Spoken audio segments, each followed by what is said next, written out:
FIs போன குவார்டருக்கும் இந்த குவார்டருக்கும் அதிகமா இருக்காங்களா, இல்ல அதே லெவல்ல மெயின்டைன் ஆயிருக்காங்களா, இல்லை குறைத்திருக்கிறார்களா, இதை வைத்துதான் அடுத்த குவார்டர்ல உங்களுக்கு அந்த ஷேர் பிரைஸ் ஏறுவதற்கானவோ அல்லது இறங்குவதற்கான வாய்ப்புகளோ இருக்கும்.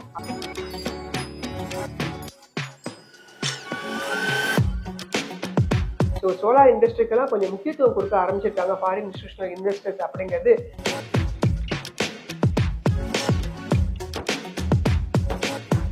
ஏன்னா இந்த வேதாந்தா உங்களுக்கு செமிகண்டக்டர் துறையிலையும் தங்களுடைய பிசினஸ் வந்து ஆரம்பிக்கலாம் அப்படிங்கிற ஒரு முயற்சியில இறங்கியிருக்காங்க. அதன் காரணமாக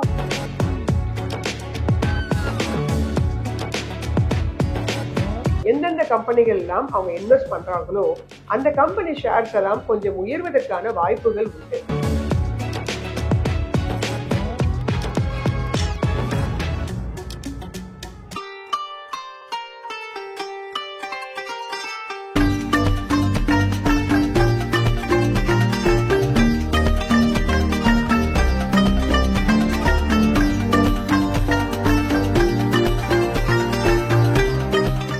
வணக்கம், நான் தர்மஸ்ரீ ராஜேஸ்வரன் பேசுறேன். Bajaj housing finance bumper listing. So அதன் காரணமாக எல்லாருமே ரொம்ப என்ஜாய் பண்ணியிருப்பீங்க. ஏற்கனவே லிஸ்டிங் ஆனவங்களுக்கும் அது நல்ல லாபத்தை கொடுத்திருந்தது. அடுத்தபடியாக அன்னைக்கு காலையில வாங்கினவங்களுக்கும் தற்போது வந்து பாத்தீங்கன்னா லாபத்தை கொடுத்து கொண்டு இருக்கிறது. அடுத்தபடியாக இன்னும் 200 ரூபாய் அப்படிங்கிற இடத்தெல்லாம் அடைவதற்கான வாய்ப்புகள் உண்டா அப்படிங்கிறது தான் பல பேருடைய கேள்வி. கொஞ்சமா ப்ராஃபிட் புக்கிங் பண்ணிக்கலாம், பட் நீண்ட கால அடிப்படையில் வாங்குறவங்க அதை அப்படியே தாராளமாக வைத்துக் கொள்ளலாம். ஏன்னா அடுத்து ஒரு 200 250 அப்படிங்கிற இடத்தை வருவதற்கான வாய்ப்புகள் உண்டு அப்படிங்கிறது நினைக்கிறேன்.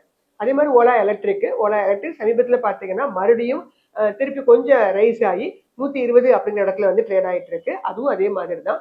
தீபாவளி சீசனை ஒட்டி அதனுடைய அந்த சேல்ஸ் எல்லாம் கொஞ்சம் அதிகமாகும் போது கொஞ்சம் விலை ஏறுவதற்கான வாய்ப்புகள் இருக்கு அப்படின்னு எதிர்பார்க்கிறேன். இன்றைய பதிவு என்ன அப்படின்னு கேட்டீங்கன்னா, ஃபாரின் இன்ஸ்டிடியூஷனல் இன்வெஸ்டர்ஸ் அப்படின்னு ஒருத்தவங்க இருக்கிறாங்க. அதே மாதிரி டொமஸ்டிக் இன்ஸ்டிடியூஷனல் இன்வெஸ்டர்ஸ் அப்படிங்கிற இந்த 2 பேர்களையுமே நீங்க அதிகமாக கேள்விப்பட்டே இருப்பீங்க. இவங்க 2 பேரும் என்ன பண்றாங்க அப்படின்னு கேட்டீங்கன்னா, ஷேர் மார்க்கெட்ல இன்வெஸ்ட் பண்றாங்க. நம்மள மாதிரி தான். நாம வந்து ஒரு 100 ஷேர் 200 ஷேர் இந்த மாதிரிலாம் வாங்குறோம்னா அவங்க பல்கா வந்து என்ன பண்றாங்க, இன்வெஸ்ட் பண்றாங்க. அப்படி அவங்க பல்கா இன்வெஸ்ட் பண்றதுனால அந்த கம்பெனிகள் எந்தெந்த கம்பெனிகள் எல்லாம் அவங்க இன்வெஸ்ட் பண்றாங்களோ அந்த கம்பெனி ஷேர்ஸ் எல்லாம் கொஞ்சம் உயர்வதற்கான வாய்ப்புகள் உண்டு. ஏன்னா ஃபாரின் இன்ஸ்டிடியூஷனல் இன்வெஸ்டர்ஸும் சரி, டொமஸ்டிக் இன்ஸ்டிடியூஷனல் இன்வெஸ்டர்ஸும் சரி, நல்ல திறனாய்வு செய்து அந்த கம்பெனிகளுடைய ஸ்கோப், ஃபியூச்சர் எல்லாமே தெரிந்து டேட்டாஸ் எல்லாம் பார்த்துட்டு அதுக்கப்புறமா தான் என்ன பண்ணுவாங்க, இன்வெஸ்ட்மெண்ட் பண்ணுவாங்க. அதனால நம்மளுடைய நேயர்கள் என்ன பண்ணணும் அப்படின்னு கேட்டீங்கன்னா, நீங்க எந்த கம்பெனி வாங்கினாலும் சரி, முக்கியமா லாங் டேர்முக்கு வாங்கும்போது அதுல ஃபாரின் இன்ஸ்டிடியூஷனல் இன்வெஸ்டர்ஸ் உடைய பங்களிப்பு எவ்வளவு இருக்குது, டொமஸ்டிக் இன்ஸ்டிடியூஷனல் இன்வெஸ்டர்ஸ் பங்களிப்பு எவ்வளவு இருக்குது அப்படிங்கிறத நீங்க போய் செக் பண்ணிக்கிறது நல்லது.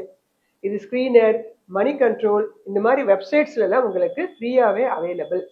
ஸோ நீங்க அந்த டேட்டாவை கொஞ்சம் உற்று நோக்கினீங்க அப்படின்னா உங்களுக்கு அதோட இம்பார்ட்டன்ஸ் வந்து உங்களுக்கு தெரியும்.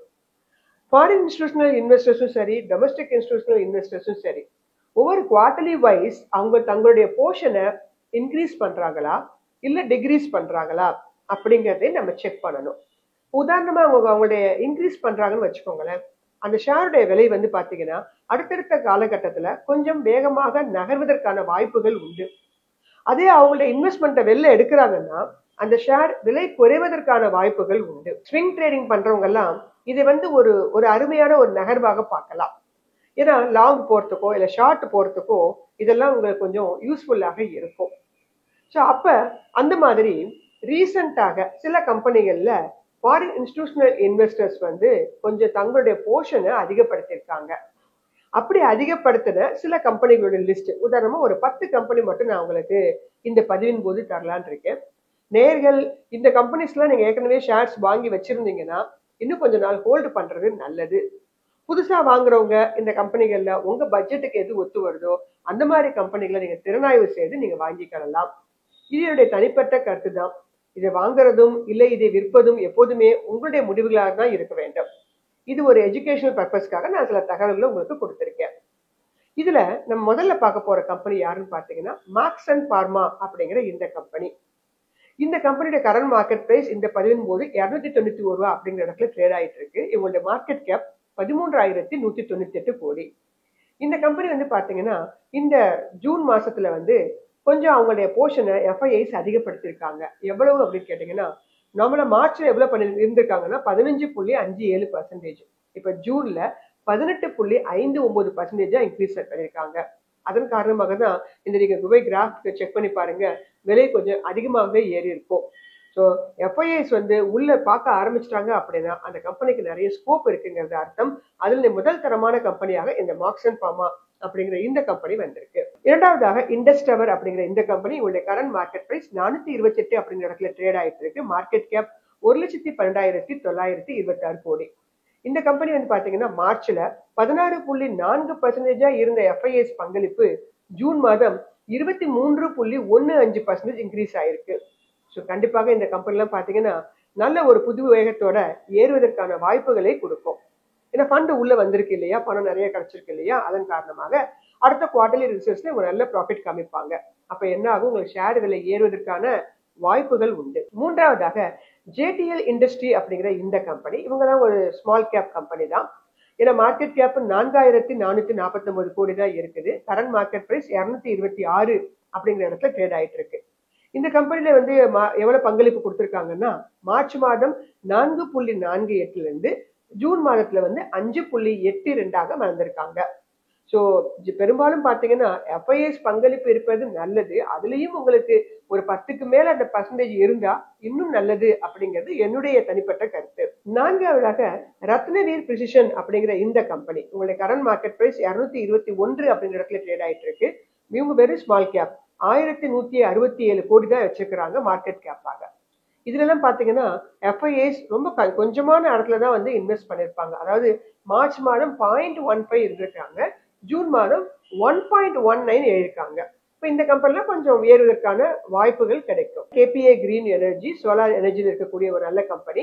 இந்த கம்பெனியோட கரண்ட் மார்க்கெட் பிரைஸ் 818 அப்படிங்கிற இடத்துல ட்ரேட் ஆயிட்டு இருக்கு. மார்க்கெட் கேப் 10,749 கோடி. இதுலயும் அவங்க பர்சன்டேஜ் இன்க்ரீஸ் பண்ணிருக்காங்க.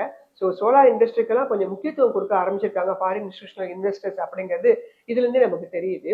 மார்ச் மாதம் 5.6 இருந்தவங்க ஜூன் மாதம் 6.05 வந்திருக்காங்க. அடுத்ததாக நம்ம எல்லாருக்கும் நன்றாக அறிமுகமான வேதாந்தா அப்படிங்கிற இந்த கம்பெனி, இவங்களுடைய மார்க்கெட் கேப் 1,75,726 கோடி, கரண்ட் மார்க்கெட் பிரைஸாக 449 ரூபா அப்படிங்கிற இடத்துல ட்ரேட் ஆயிட்டு இருக்கு. இந்த கம்பெனில மார்ச் மாதம் 8.77% இருந்த எஃப்ஐஐ பங்களிப்பு ஜூன் மாதம் 10.23 அதிகரிச்சிருக்கு. ஏன்னா இந்த வேதாந்தா உங்களுக்கு செமிகண்டக்டர் துறையிலையும் தங்களுடைய பிசினஸ் ஆரம்பிக்கலாம் அப்படிங்கிற ஒரு முயற்சியில இறங்கியிருக்காங்க. அதன் காரணமாக ஒருவேளை இன்க்ரீஸ் ஆயிருக்கலாம். அடுத்ததாக உங்க எல்லாருக்கும் அறிமுகமான வோடபோன் ஐடியா. இந்த கம்பெனியோட கரண்ட் மார்க்கெட் பிரைஸ் 12 ரூபா அப்படிங்கிற இடத்துல ட்ரேட் ஆயிட்டு இருக்கு. மார்க்கெட் கேப் 90,540 கோடி. இந்த கம்பெனில மார்ச் மாதம் 1.97% இருந்தவங்க ஜூன் மாதம் 2.67 அதிகரிச்சிருக்கிறாங்க. இதன் காரணமாக உங்களுக்கு வோடபோன் ஐடியாவும் கொஞ்சம் ஸ்லோவா ஏறினா கூட ஏறுவதற்கான வாய்ப்புகள் கிடைச்சிருக்கு. அடுத்ததாக நம்ம பார்க்க போற கம்பெனி ஜூபிட்டர் வேகன்ஸ். இது ரொம்ப நாளா கொஞ்சம் இறங்கி கொண்டே இருந்தது. ரயில்வே துறையில் இருக்கக்கூடிய ஒரு கம்பெனி. இவங்களுடைய கரண்ட் மார்க்கெட் பிரைஸ் 529 ரூபா அப்படிங்கிற இடத்துல ட்ரேட் ஆயிட்டு இருக்கு. மார்க்கெட் கேப் 22,472 கோடி. இவங்க மார்ச் மாதம் எஃப்ஐஎஸ் பங்களிப்பு 2.28 இருந்தாங்க. ஜூன் மாதம் அப்படி டபுளா வந்திருக்காங்க 4.14. ஸோ இனிமே உங்களுக்கு ஜூபிட்டர் வேகன்ஸ் ஏறுவதற்கான வாய்ப்புகள் உண்டு. நிறைய ஆர்டர்ஸும் கிடைச்சிருக்கு. ஸோ அதன் காரணமாக ஏறுவதற்கான வாய்ப்புகள் உண்டு. புதிதாக வாங்குறவங்க இந்த கம்பெனி பற்றி கொஞ்சம் யோசிக்கலாம். அடுத்ததாக செலோவால் அப்படிங்கிற இந்த கம்பெனி, இவங்களுடைய கரண்ட் மார்க்கெட் பிரைஸ் 882 ரூபா அப்படிங்கிற இடத்துல ட்ரேட் ஆயிட்டு இருக்கு. மார்க்கெட் கேப் 19,482 கோடி. இந்த கம்பெனிலையும் ஜூன் மாதம் பங்களிப்பு அதிகரிச்சிருக்காங்க. மார்ச் மாதம் 4.43 இருந்த எஃப்ஐஎஸ் பங்களிப்பு ஜூன் மாதம் 5.88 உயர்ந்துள்ளது. இந்த கம்பெனியும் விலை வருவதற்கான வாய்ப்புகள் நிறையவே இருக்கு. இறுதியாக எல்டி ஃபுட்ஸ் அப்படிங்கிற இந்த கம்பெனி, இவங்களுடைய கரண்ட் மார்க்கெட் பிரைஸ் 425 அப்படிங்கிற இடத்துல ட்ரேட் ஆயிட்டு இருக்கு. மார்க்கெட் கேப் 14,754 கோடி. இந்த கம்பெனியுடைய மியூச்சுவல் எஃப்ஐஎஸ் பங்களிப்பு மார்ச் மாதம் 5.14 இருந்தது. சற்றே சிறிது அதிகரித்து ஜூன் மாதம் 5.89 அதிகரிச்சிருக்கு. ஸோ நிறைய கம்பெனிகள்ல எஃப்ஐஎஸ் பங்களிப்பு இருக்குது. நான் ரீசெண்டாக கொஞ்சம் எனக்கு கிடைத்த பதிவுகளின் அடிப்படையில நான் ஒரு 10 கம்பெனி உங்களுக்கு கொடுத்துருக்கேன்.